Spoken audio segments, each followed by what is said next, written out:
I'll definitely have you out here. Welcome to the Shannon Wheeler podcast.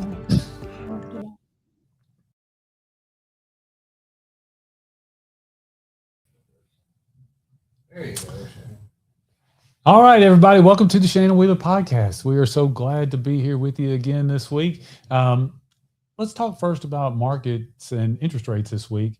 There seems to be a framework for a deal in Iran put together, but I think there's some confusion as to what the details of that deal actually are.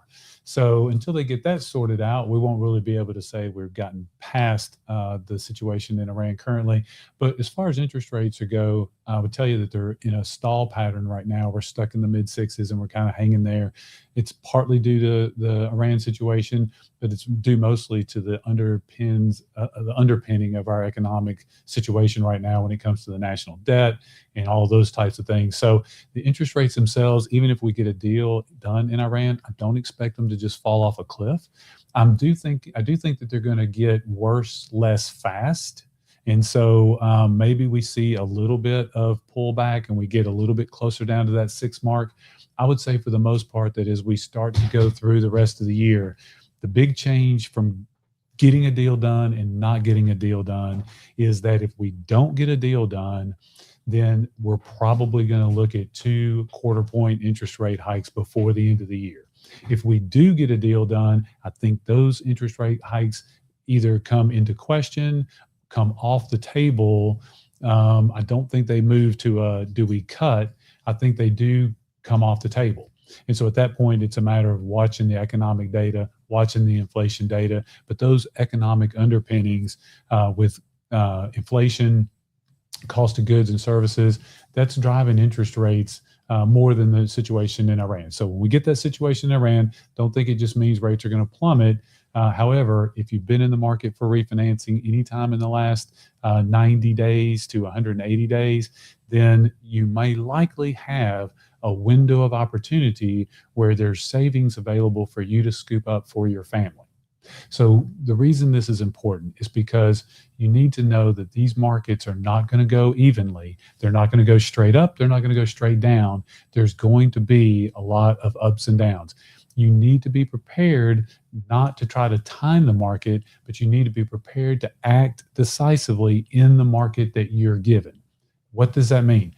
Well, that means that you need to contact the show, contact me, get signed up for my Rate Watch program. This is very important. What is Rate Watch? What does that mean? What that means is you're going to contact me, send me your most recent monthly mortgage statement, and we're going to have a conversation. And when we have that conversation, we're going to talk about things like how much does your monthly budget need to benefit from doing something new with your mortgage to make it worth doing. We're going to talk about if I do something with my current mortgage to get either monthly savings, pay off other debt, etc., what is the full ramification of that for my family? We're going to sit down and we're going to go through that math. All of those things are going to be accomplished by getting on this Rate Watch program. You get the initial consultation, doesn't cost a thing, to find out where am I at right now? What are rates doing to my values? What are my options? What if I get a job change? We're going to talk about that with our guest today.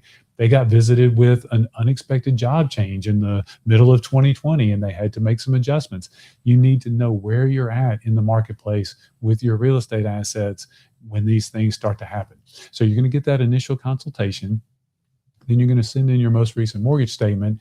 And if you're not already a client, I probably have that information already, but if not, you're going to send it in.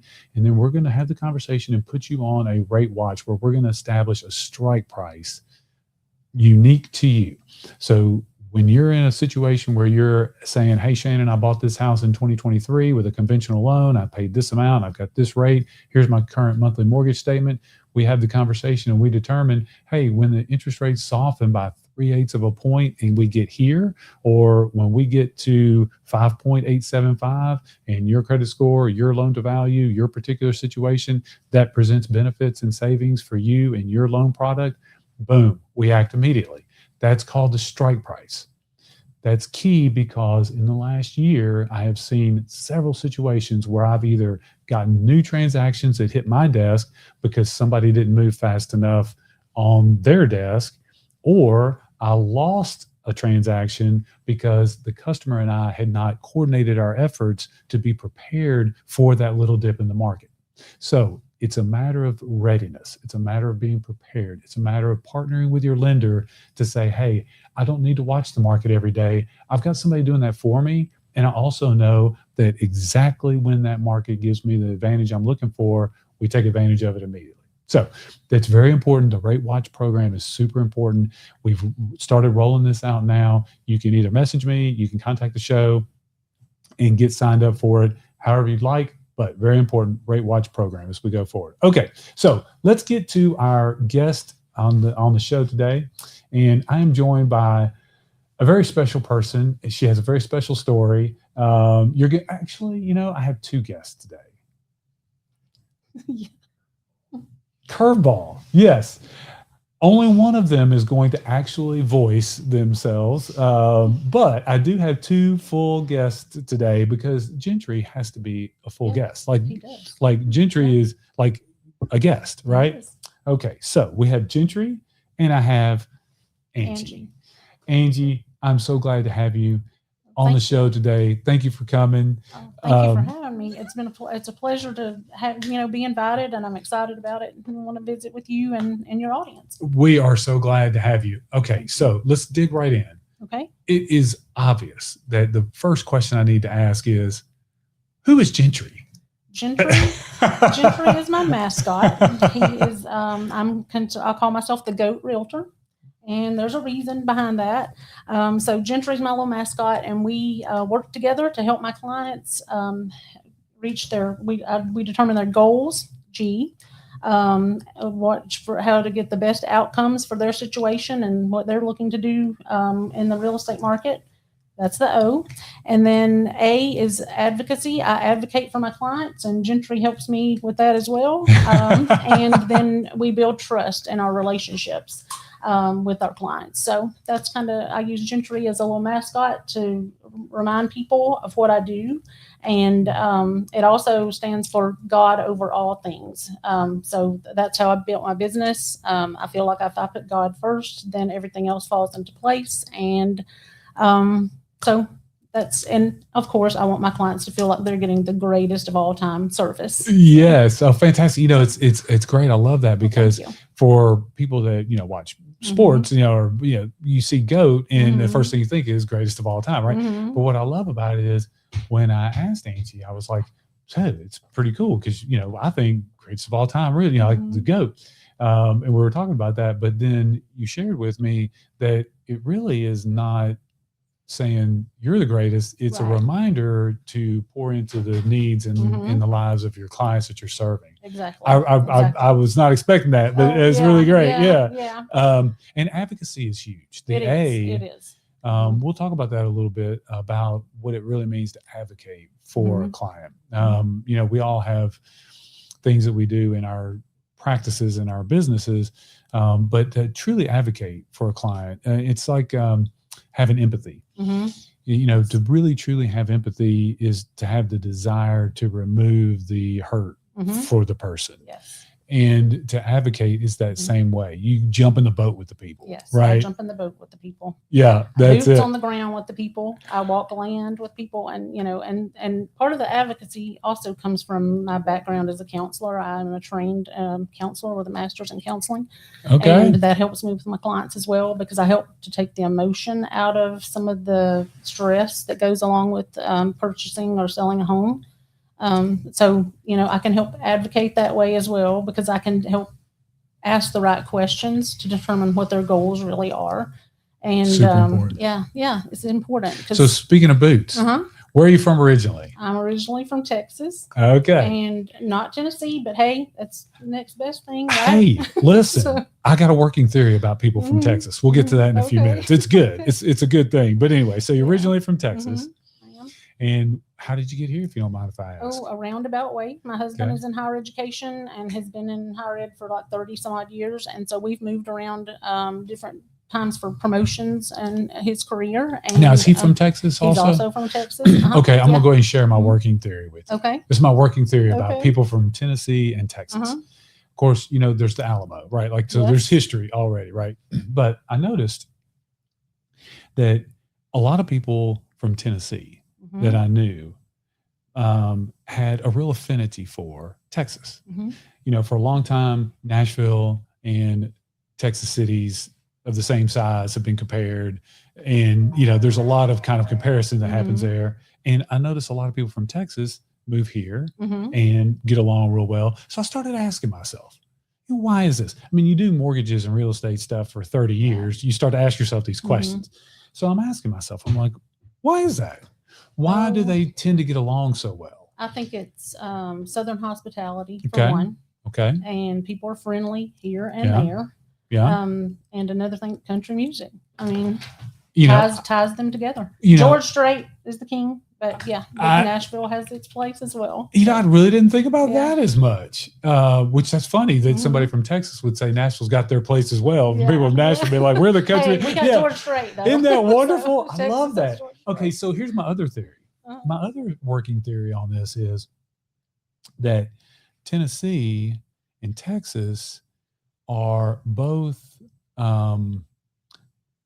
southern states, but they're not deep southern states. Right. They're sort of their own thing. So like Tennessee has always been a southern state, but not Mississippi, Alabama, or Georgia. They're not a deep southern state. You know, Texas has always been a southern state, but you know, with its closeness and proximity to Mexico and the Southwest influence and the size, it's kind of its own thing. Yeah, so I think that's where a part of it comes in too, is it's kind of like, hey, we're all the same. We're like cousins or something.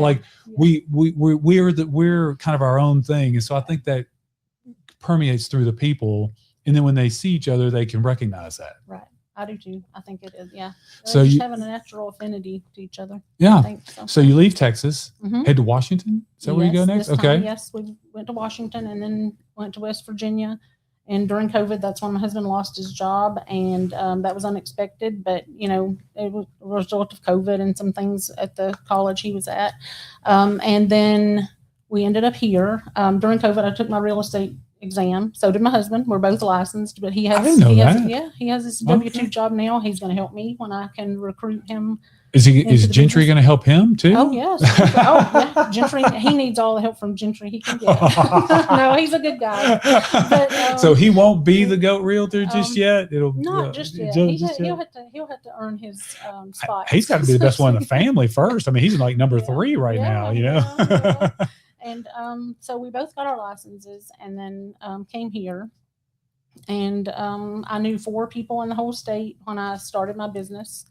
And that was my brother-in-law and sister-in-law who transferred here from Mississippi to Nissan. And then my son and daughter-in-law had moved. My son's job had transferred him from Washington State to Nashville. And so I knew 4 people in Tennessee when I started my business. And since then, I've helped probably 125 families in Middle Tennessee find homes or sell homes. So able to build a successful business without being from here, without having a built-in network, without a sphere. Yeah. So it's been hard. But you earn every customer, don't you? You earn every. You earn every customer because nobody is going to say, "Oh, hey, you know, I went to middle school with Angie. She's a good gal. Call her up. She'll." You know, you don't get any of that. Nope, I don't get any of that. So what made you think about getting a mascot? What made you think like your sale, like, you know, your customers are out there, your clients, my clients, they're going to watch the show, but we have a lot of professionals, fellow professionals and marketers that watch as well. So what was the process that you went through and you're like, okay, I know no one, I don't know what I'm going to do. I've got to get started somehow. Where did you start? Everybody told me you need to be unique and do what comes naturally to you. And my kids grew up raising Nigerian dwarf dairy goats. That's another reason for the GOAT. Okay. We loved it. They showed them. They earned enough money to buy their first cars with cash. They hauled hay and mucked stalls and did all the things, gave vaccinations, delivered baby goats when they were born. So it just became a part of our lives, and it was a good way to teach my kids work ethic because they had to take care of something besides themselves. And, you know, so that hard work ethic that I taught my kids, that's how I built my business as well.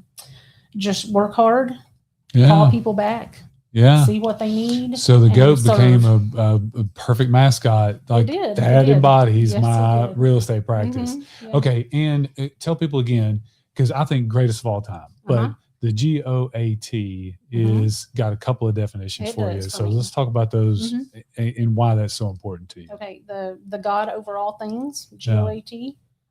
Because my spiritual life is very important to me. I've seen God's hand at work in my life through the years. When did you moving start a and- faith journey? Has that been something that you've always? Probably when I was around 19 years old, probably. Okay. And so that's kind of followed me.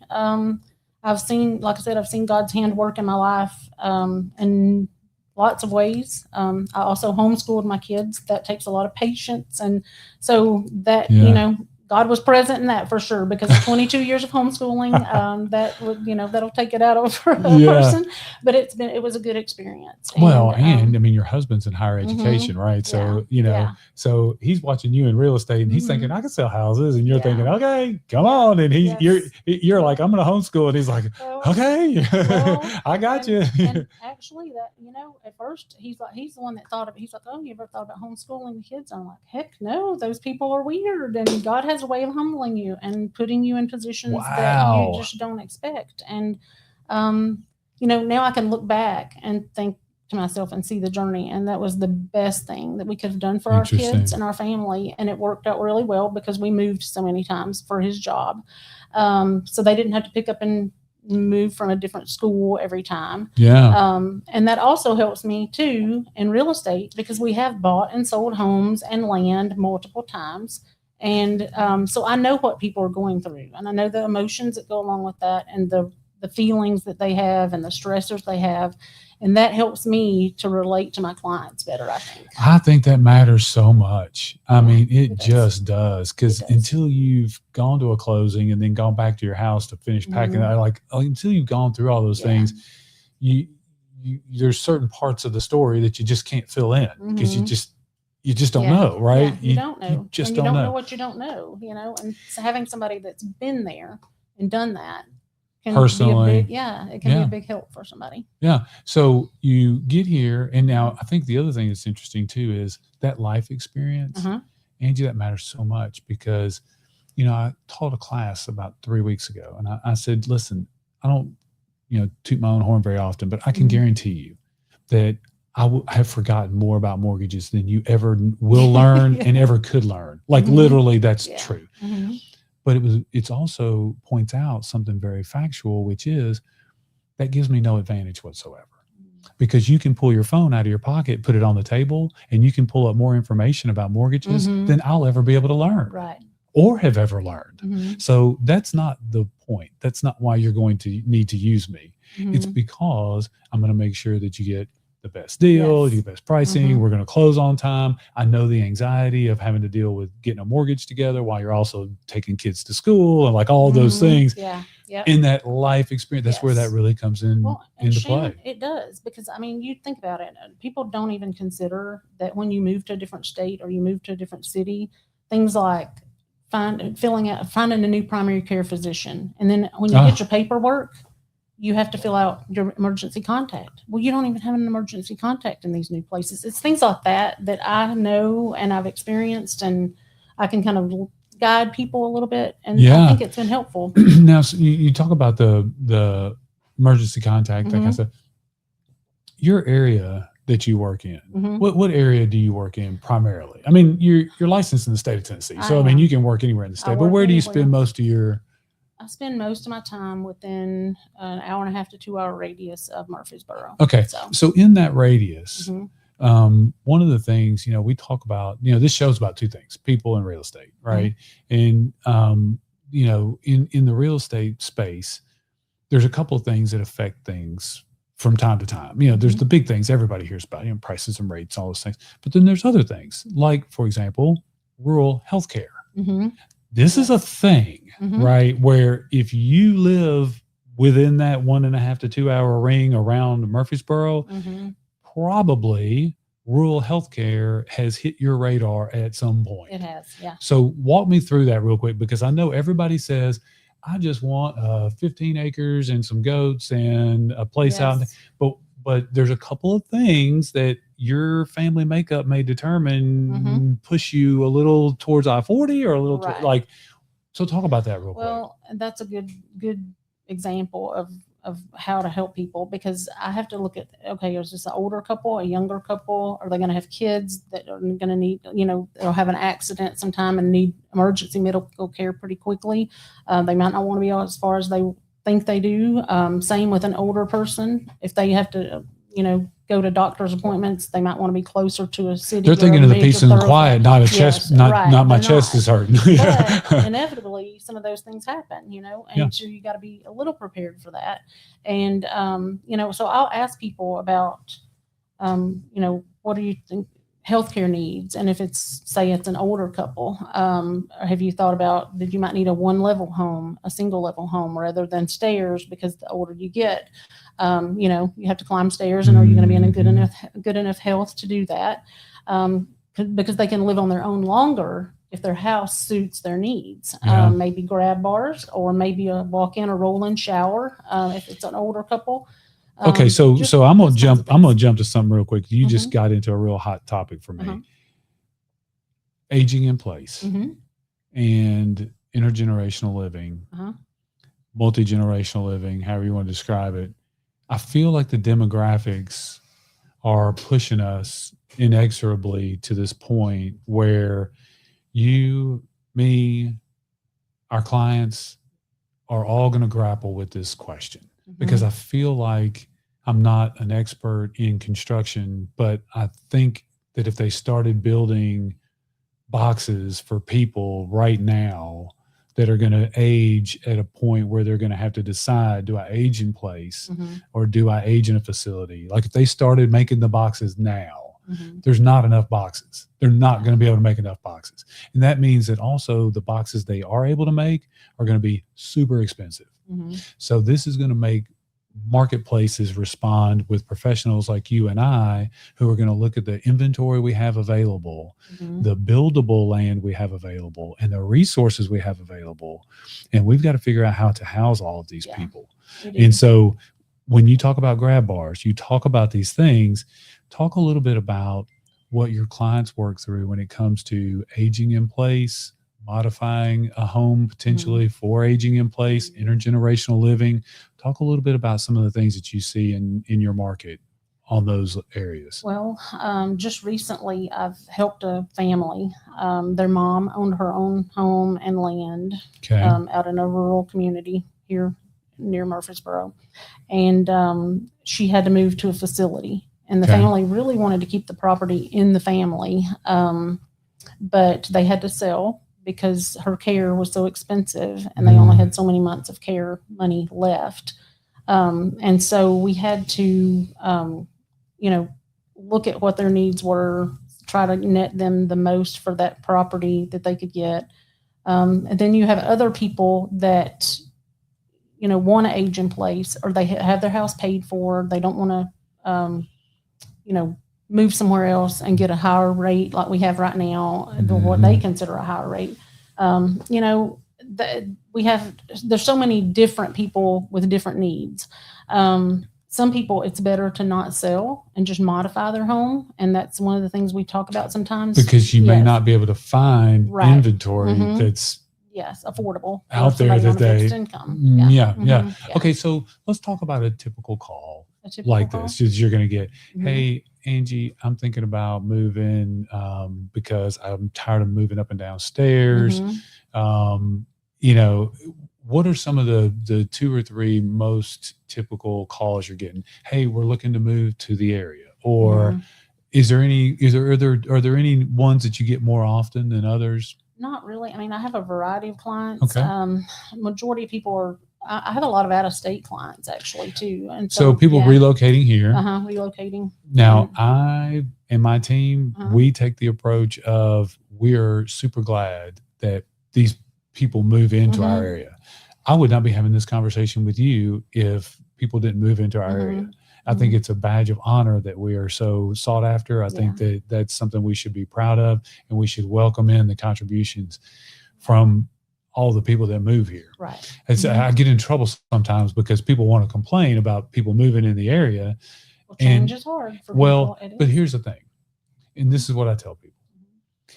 If I had to live my life without the people in my life that were not born here, that is not a life I'm interested in. That's a great way to put it. It is. Yeah. Because I think different people can really enhance the life we live. Like, you know, they have different things to offer. Just like our body. I mean, my hand can offer one thing, my foot offers a different thing. I mean, you know, it's all parts of the same. That's it. And I think to ourselves, to myself, I think, so let me get this straight. We have people who are financially sound. They're looking for a good place to raise their family and find all these benefits in life and so on and so forth. Like, that's what they're coming here for. And like, literally all we have to do is figure out the traffic. And come on, people, you know, it's like, I mean, yes, traffic is a big deal. Yes, it's terribly annoying for people. And yes, it's weird to take an hour to get across town in Murfreesboro. Like, I get all that. I truly get all that. But as a kid that was born and raised in South Nashville, when at the time the population was about 300,000, and I look at Murfreesboro and I look at how Murfreesboro is closely becoming, you know, people will say, well, I don't want to live in Nashville. Well, listen, let me tell you something. You're not going to stop it. Yeah, it's not going to stop. And that's kind of so what it's working with it. You have to work with it. You have to adapt. And that's the only way you're going to survive, I think, because growth is not going to stop at this point. No. Tennessee has so much to offer that other states don't. And having lived in other places, I can vouch for that. I mean, it's and so and here's the other thing. The other thing is when people are contacting you and they're wanting to come here, first of all, you made the move. That matters a lot. So when people are out looking and they're coming from other states, I think that the people like yourself that have made the move, they have somewhat of an advantage in being able to share that story. Yeah. And people can really relate to it.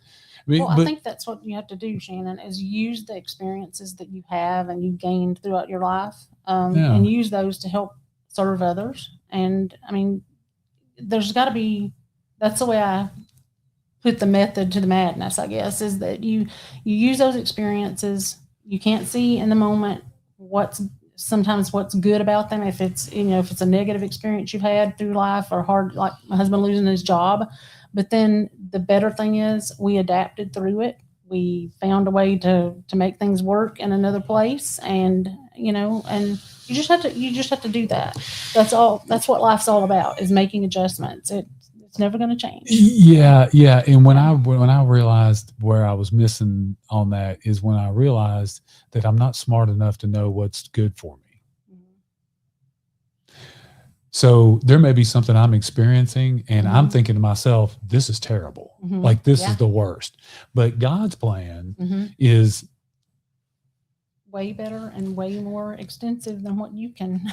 And so I'm sitting here like, wait a minute, 5 years later, I'm like, I ended up in this perfect place because of this. But then I dial back and I'm like, well, I thought that was terrible at the time. Yes. So I've realized I'm not smart enough to know what is good for me and not. God does. Yes. So the only choice I have is to just keep doing what I know to do to be in right relation. And that's all I can, that literally is all I can do. I fail to do that a lot of times, but I think we all do. But when I realized I'm not smart enough to figure out which one's good and not, it only happens with retrospect. It took a lot of the pressure off, you know, it's like, it does. Yeah. And you just go through life every day and think, okay, I just say, God, what do you have for me today? Who do I need to help today? Why did you put me here today? Yeah. There's just let me worry about today and not all week long. Just if I can focus on today, because I'm a worrier and I worry about my clients. I stay up many a night thinking about my clients. Oh yeah. And what I can do to help them. But I just got to take it one day at a time. Yeah. It's hard to figure out when you're worrying and when you're working. Yes. You know? Yeah. I was in a small group 10 years ago, and the small group leader, he passed now, cancer, but he said something really neat to me that I've never forgotten.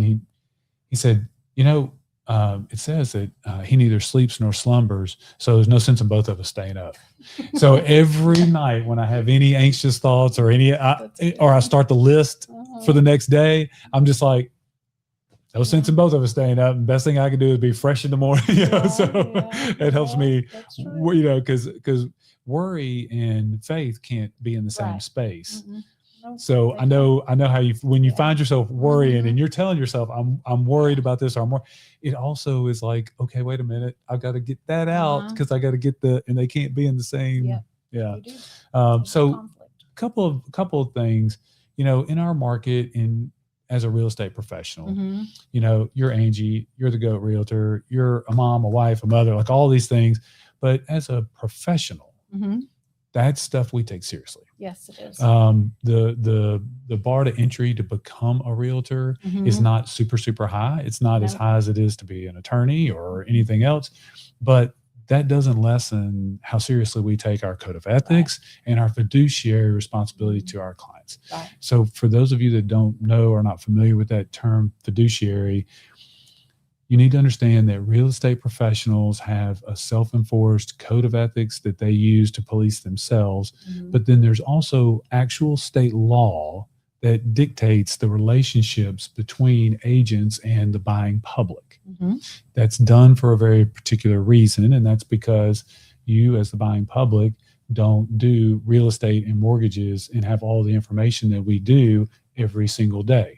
So it's incumbent upon us as professionals and the caretakers of our market to make sure that you're given fair and accurate information to make decisions. So they actually charge realtors with a fiduciary responsibility, which means when Angie takes you on as a client, she's bound by law to represent you, and only your interests. This is a fiduciary responsibility. Now, in the state of Tennessee, there's a couple of ways that can happen. There's actually seller representation, buyer representation. There's actually a thing called dual agency. That's a place where Angie has the ability to represent a buyer and a seller at the same time. We don't do that on our team because I don't feel like you can actually do that accurately. I feel like if you try to represent both parties, somebody's getting underrepresented, in my opinion. And then there's other ways to deal with that situation if you have it. But the reason I tell you all this is because that fiduciary responsibility is important. So when you're talking with Angie and you say, hey, Angie, I want to sell my house, or hey, we want to move to Tennessee, you have to understand that she's going to focus on representing your best interest in that situation. If you are a buyer, she's going to tell you what you need to know as a buyer to have the very best experience in the market that we've got as a buyer.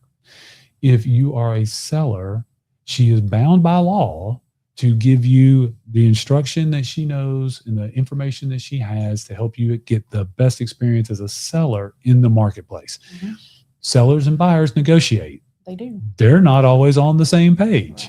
Sometimes we have a market that advantages one or the other. So Angie is in this spot. And so I would ask you, you're going to have buyers, you're going to have sellers come up to you, and they have different needs.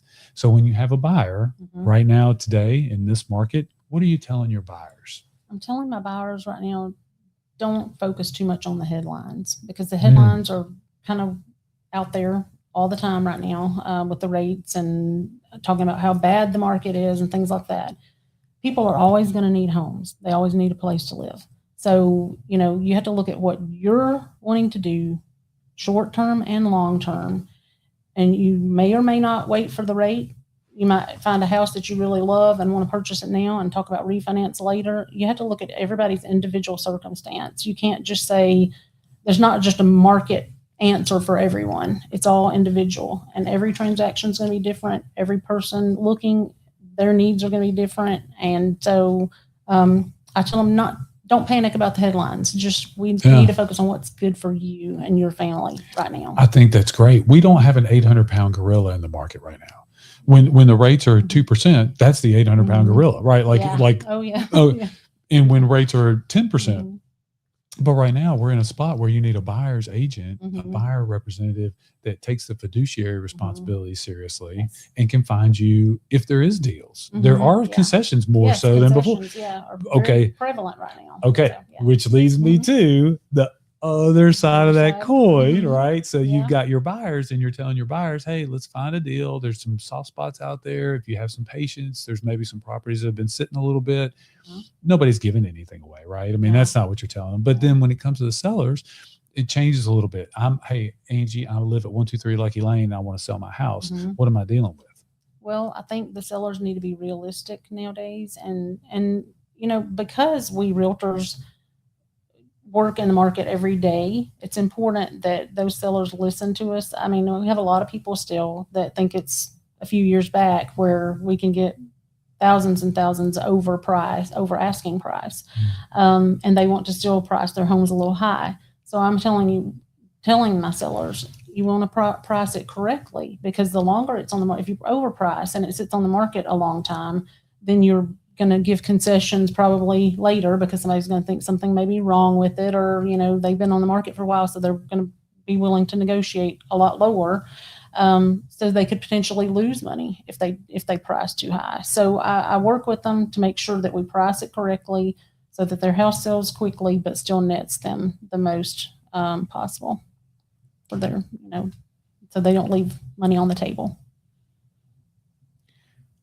So what you're really talking about is what we call chasing the market. Mm-hmm. So talk about that one more time, the dangers of chasing the market. Well, the dangers of chasing the market, I would say, are that you risk, if you overprice your home, Initially overprice it, it may sit longer. And we have a lot of houses that have been sitting for a while because of the rate situation. You could lose more money that way, because if you price it correctly from the outset, you're going to have greater competition. Do you think best offers come within 48 hours? I don't know if I'd say 48 hours. Or is there a period of time at the beginning of a listing where you say, you know what? The first week to 2 weeks, probably, I would think. Because everybody's watching the market, right? And there's not so much inventory out there that you're houses that are priced right are still selling, and they're still selling pretty quickly, I think. I've seen a couple of multiple offer situations for the right houses. But you tell people in the market that we're in right now, your first 7 to 10 days, you want to be priced correctly. Mm-hmm. I do think so. And so when people start seeing price changes or price improvements, we say price improvement, and it is an improved price. But what is the buying public here? What is my client here out there when they see a price improvement? I think they feel like, it was either overpriced from the get-go, or they've made one price improvement, so they're going to make more, and I can get a better deal. And that's where the chasing the market begins. If you're not, everybody's looking for the best deal. Yeah. Okay, so let's talk about some of the other things that are out there in real estate right now. So Angie, you help people if they're wanting to buy a house, and you represent buyers, sellers, like if somebody wants to go find a place or sell a place. But the other things that you run into are people who are looking for, again, like intergenerational living solutions on acreage, and investment opportunities. So what is an intergenerational living scenario that you've seen recently, or a question, somebody that's trying to do that? What's that look like? I think I'm seeing more of that. 2 of the houses that just were built next door to me both had 2 primary suites, so that a parent or someone could live with them later if needed. And I'm seeing a lot of families wanting a family compound, so to speak. And so that the multi-generations can live together, or close together, so that they can help one another. And another issue with that, I believe, is that more and more young people, are not able to afford their own home anymore, but due to college loans or whatever they've got. Price of housing, all all the things, and their wage. More and more people are living with their parents longer. And so they can't afford to really get out on their own. And so I've seen a lot of that too. Yeah. under that category, I think it's becoming one of those things where the parents are, if I have a borrower under 30, I'm probably asking if they've got cosigners. If I've got a married couple or two wage earners, both under 30, no children, then maybe they've typically got income enough. But beyond that, I'm asking, do you have cosigners? Because that's something that's going to happen quite a bit. Because I think as parents, and I don't know if you find this to be the case, but a lot of parents, people, they're my age now. They weren't when we started in this business together, but now, so they're looking at their children. They're facing these exact same things, and they're like, okay, well, I can help, and they can get into ownership, and that's going to at least fix the cost in for them, build equity. There's some other things. Yeah. So do you see that very often where parents are like, you know what? I want my children to carry their own water. Yeah. I want them to do all this on their own, but there's this also very realistic thing that says maybe they need a little hand. Do you see this?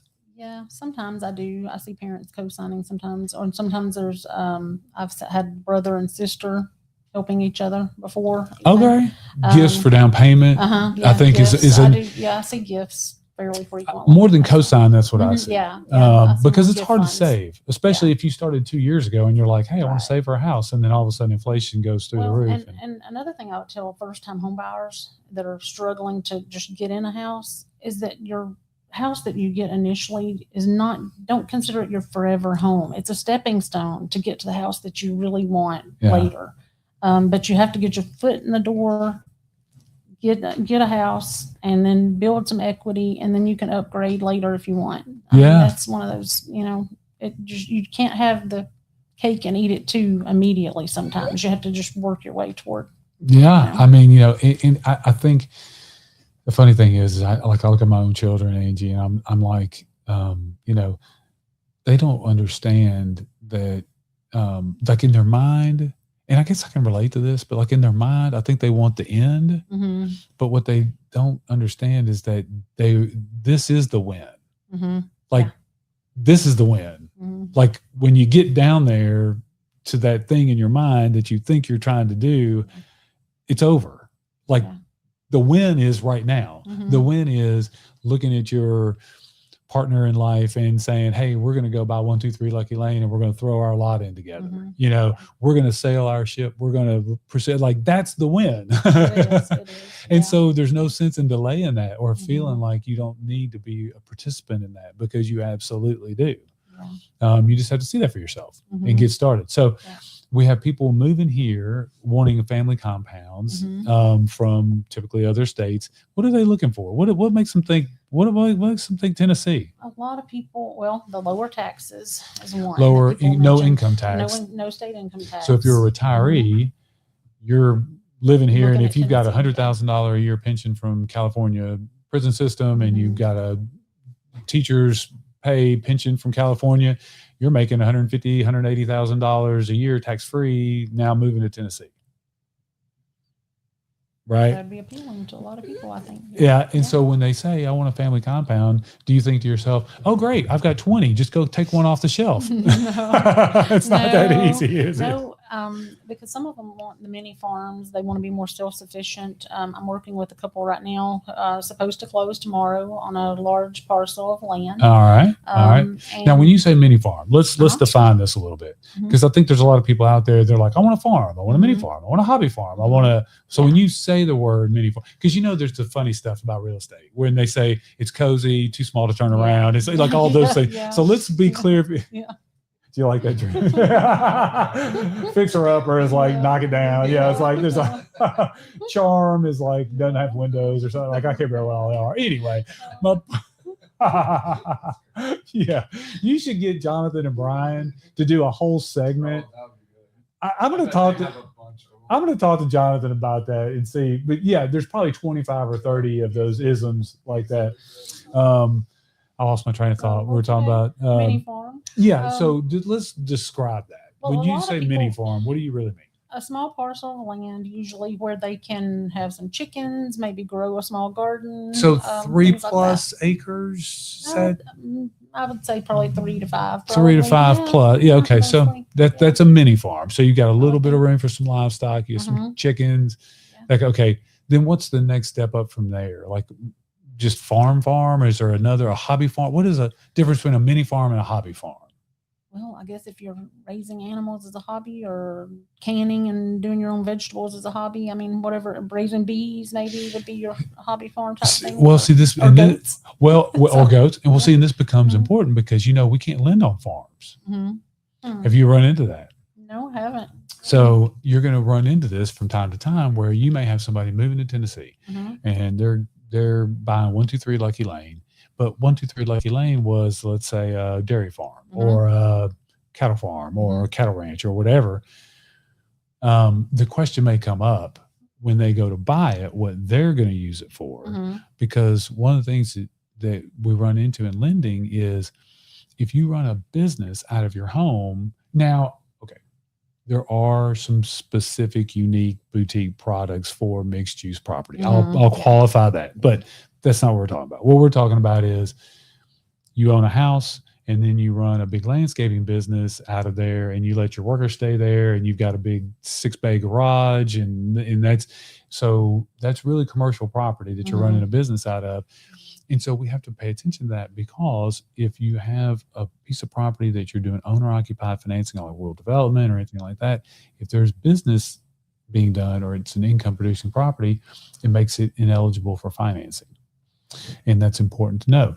So I've had situations where somebody's running an appraiser will go in and appraise a property. And if one of the partners has converted the garage into a salon and that's their source of income, well, that's fine. The challenge is the property is now ineligible. And so if you have somebody that's has a farm, hobby farm, or income producing, that can be a problem.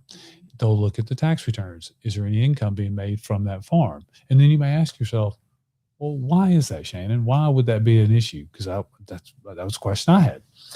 And the reason is because if you don't pay and they have to foreclose on the property, the lender and Fannie Mae, Freddie Mac, all of our FHA, rural development, like all of our agencies that provide liquidity for the mortgage market, that's not a good thing, because now you've taken that person's livelihood in addition to taking back your asset for housing, right? So for your farm folks, make sure, and that may be something that you want to tell them, hey, if you are looking to refinance in the future or something like that, if you're thinking about activities on this property that you're going to be taxable and you're going to put on a tax return and file as a tax return, just know underwriting may look at that and say, oh, wait a minute, that's now income producing property. We can't refinance you. The property's not eligible. So that's one of those things that it's going to come up more and more as people start getting these compounds. Now, what are some other things that people need to think about when just like I said, there's not 20 of them sitting on a shelf. There's a lot that goes into this, right? It's not like you just go out and you're like, okay, I'll take that hill over there. And it's not. No, not that cut and dry. You can get them there, You can. but just walk me through I'm on the phone with Angie in California and I want to move my family and my couple of households to Tennessee. What are some of the initial steps and what are the big pieces of that process? Well, I would talk to somebody, see what their plans are, what their timeline looks like, and then talk about how they're going to pay for it, because we need to know if they're buying with cash or if I need to refer them to a good lender such as yourself. And in the camera, and then use the best with the best. Yeah. And then, if they're buying with cash, I would expect proof of funds so that I know that they're qualified before I start doing a lot of legwork on the front end. Okay, so this is important. If you're out there and you call Angie, she's not just being hard. No. She's not being nosy. She doesn't care about finding out what's going on with your bank account, except for the fact that she's not going to be able to submit an offer to a seller on your behalf stating that you're going to pay in cash without demonstrating that she's done any due diligence to show that that's actually true. So you can see where you have to provide that for her to exercise her fiduciary responsibility to represent you properly. Right. So anyway, Exactly. so you'll get proof of funds. Yeah, proof of funds, and then say if they're buying a house, we look at homes and their search criteria. Land, the same thing. Like I have a really unique one right now with a large parcel of land with a lake, a border on the lake. Okay. So I've had to do some due diligence with that, with the TVA and a state park, and to find out what those clients can and cannot do there. Right. Whether they have restrictions for, say, they want a solar array, and I have to make sure there's no restrictions. See if there's septic, if it perks for septic system large enough to accommodate the home, because these are size home they want to build. These are not buying in a Nope. subdivision, No, right? they're Like none of not. that infrastructure has been done. And so It's all it's all, you got to do all that due diligence, and then survey, make sure they can identify their property markers, Okay. and all the costs go into that. And those costs are a lot of times incurred by the buyer unless the seller has like a survey on file already. Speaking of costs, Mhm, if I want to do this and I want to Mhm. hire you, mhm. is there an initial cost for me to hire you to start this process? There's not. Okay. No. So if I want to call you up and say, hey, I'm looking at doing this, you'll begin the process and working with me, and I don't have to write a big check to get You started. don't. So how do you get paid? I Because get- you're doing a whole lot of work for me. I mean, I know. like That's what why- you just described to me is Yeah. already like 2 weeks worth of work, and I haven't even left California yet. Right. Like how do you get paid? I get paid at the end. I don't get paid unless something closes. That's the way we Okay. realtors work. However, I do have an agreement. I will have a buyer's agreement in place stating that I'll get paid at the end, and I have my percentage there, and we negotiate. That's always negotiable. I have a fee that I typically charge, but then that is negotiable to make it work for my client if needed. And that's partly Angie and Mhm. partly Angie's business practice, but it's also consistent with what the regulation Mhm. and law is in our current marketplace, Correct. right? It's Yeah. not like Right. Angie Right. just says this Right. stuff, right? Like, Right. like you can't, again, show somebody property these days without this stuff in place. Is that right? Yes. Okay. So that's part of the new Mhm. rules Yeah. that have happened. So Yes. it's not just Angie beating you up with paperwork. No. It's what she's got to do. And that's another reason I ask for like proof of funds, or that they work with the lender, so that I know that they do qualify to buy, because I'm not going to schedule showings of homes, and ask sellers to get their house ready for a showing and people to come through if I have somebody that's not qualified to buy. I don't feel Right. like that's right, to do that to the seller. Yeah. It's not It's a not courtesy being standoffish to the buyers. Right. It's not. It's not being a good caretaker of the marketplace. Right. Yeah. Right. And, like I said, I forgot what we were talking about there. How does So- Angie get paid? Oh, how do I get paid? I get paid Yeah. at the end. I So- typically, if I'm working with a buyer, I expect the buyer we write that into our buyer's representation agreement.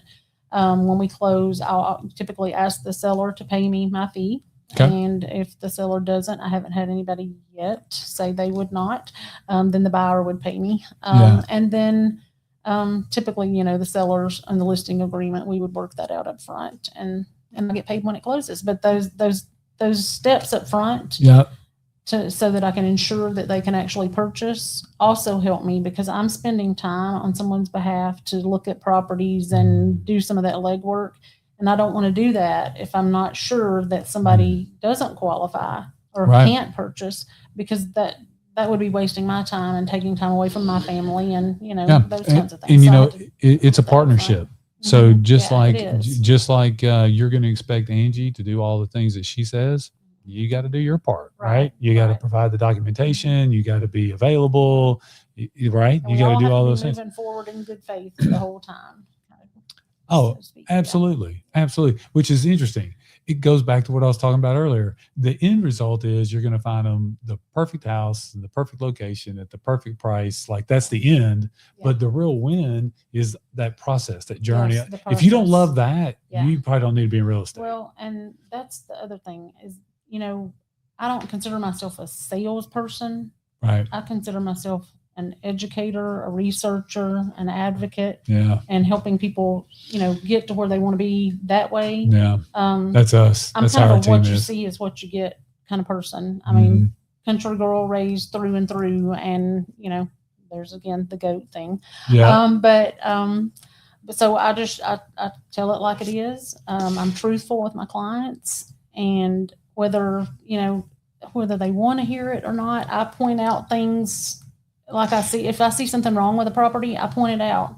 I could probably unsell or not sell a property more times than not, because I'm going to say, oh, I see a leak in the roof right there. You know, you might want to consider something different or get that inspected, or, you know, I point things out that I see. I mention things about surveys and property lines and different things as we're going through the process. So I just kind of tell it like it is. And I think that's the way I'd want somebody to treat me if I was buying. Right. And I've had good realtors and bad realtors. I've done it by owner both ways myself before I was a realtor, you know, and so I love that. You've done it every which way it can happen. Yeah. And so I know what people are thinking because of that. And you know what they need. I know what they need. That's why you're here. Mm-hmm. Yep. So all that kind of ties in and helps me. I think that's fascinating. Think about using the proper agent who knows answers to questions you don't even know. I mean, think about that. That's what you're looking for, right? That you can't AI it. You can't get it in a box. You can't, like, you just either have it or you don't. Yeah. Okay. So if somebody wants to get started, they'll contact you. Doesn't cost anything. You'll have a consultation with them, find out, hey, this is what you're hiring me to do. This is what I'm going to be compensated once the job is done. And then you get started and get after it. Right. Yep. Now you've got some help, you know, your husband will come later, which by the way, he's in higher education. He is. And y'all have been married for a long time. And I think that's interesting because if I were to take 100 highly successful realtors, 100 very successful, high income, high earning realtors, most of them are going to be educators. They're former public school teachers. They're former professors. They're corporate trainers. I am an educator teacher at heart. Like if I was not in the mortgage business, I would be teaching classes somewhere. I teach classes as often as I can in the mortgage business about mortgages, right?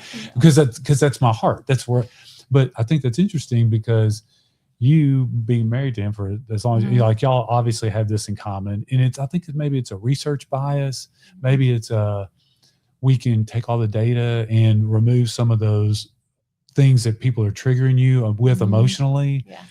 Because I'm not buy now because of this, or rates are going here, or it's more a matter of if it's time, we're going to make the best decision that we can in the market that we're in.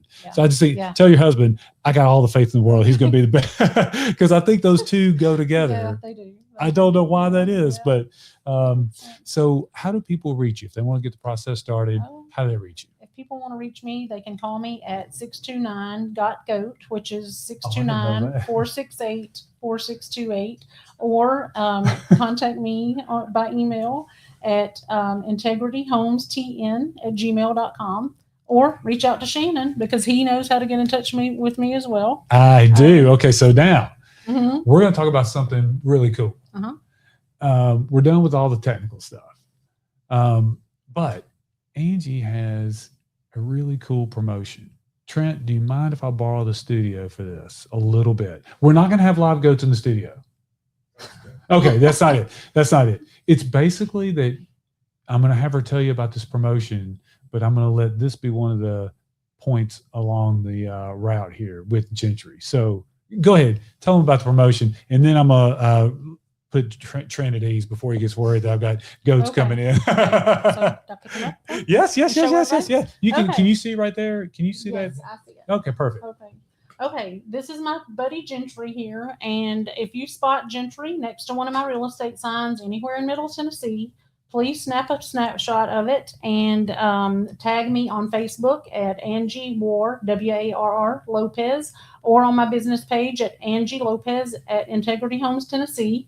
And I will put you in a drawing to win a prize. And just say, Angie, I spotted Gentry in Murfreesboro, or Angie, I spotted Gentry in Monteagle or Manchester. And we'd love to see where you spot Gentry. Oh man, how cool is that? Okay, so Trent, this is where the studio comes into play. I've talked to Angie about this, and just for my viewers only, I've gotten permission. Just for my viewers only. Because, like if they're seeing it, they're actually then a viewer. See how that works? Yes. See, for my viewers only. If you see Gentry in the studio here on the Shannon Wheeler podcast, you can also tag Angie and say, I saw Gentry on the That's Shannon right. Wheeler podcast, and you're entered Yes. into the drawing. You want to Trent, are we if approved? you do that, you'll be entered twice in the drawing because you're on Whoa. the Shannon Wheeler podcast. So yeah. Talk about spreading the positive. I love it. Spreading the positive. You know what I mean, Trent.